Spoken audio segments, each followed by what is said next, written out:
online group Anonymous has threatened to release a list of influential public figures with ties to the Ku Klux Klan.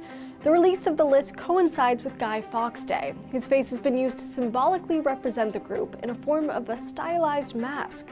Not unlike Guy Fawkes himself, Anonymous has been called dangerous, disruptive, and infamous. So what exactly do we know about Anonymous, and just how powerful are they? Well, Anonymous is an interesting phenomenon. While many media outlets refer to them as a concentrated group, they can be more accurately described as a loose movement. Anybody can join, and there is no central, singular representation of the group. There are certain themes more common to Anonymous members, such as internet activism and obviously anonymity. But there is no way to ascribe broad qualities to the group, and even know how many members there are. The problem with quantifying Anonymous is that there is no criteria for being a member. What we do know is that Anonymous began in the early 2000s on the image and messaging board 4chan. It naturally represented the internet's inherent ability to promote anonymous discussion. Within this framework, popular ideas gained more traction regardless of their origin. And without the negative consequences associated with being identified, the group became increasingly provocative and chaotic, touting anti-establishment values and a disruption of the status quo. They first gained attention in 2008 for organizing an online attack on Scientology. Although the attack consisted of mostly juvenile pranks like faxing black paper to the organization or making crank calls, the sheer number of contributors was overwhelming. The ability to collectively overpower a common target led to their most consistent tool, DDoS attacks.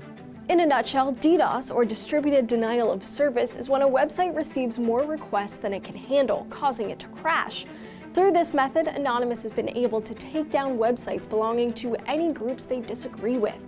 But of course, taking down a website is relatively inconsequential, so is Anonymous really all that powerful? Well, as the group has evolved, it has attracted members with an ability to do more than simply annoy or disrupt. A spin-off organization known as LulzSec has been implicated in hacking and releasing personal information, leading to considerably more real-world effects.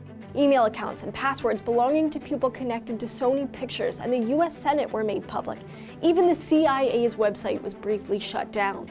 This resulted in the arrests of several leading members of LulzSec. However, those tactics alongside existing internet activism have led to global events like the Arab Spring, which was only possible through coordinated and anonymous planning amongst a huge number of like-minded people. It might be misleading to ask how powerful is Anonymous, when what Anonymous really represents is the changing nature of collective action, vigilante justice, and communication fostered by the internet. One of Anonymous's most powerful symbols is the peculiar mask their members wear, known as the Guy Fawkes mask. To learn more about the real-life man who inspired it, check out Seeker Daily's video at the top.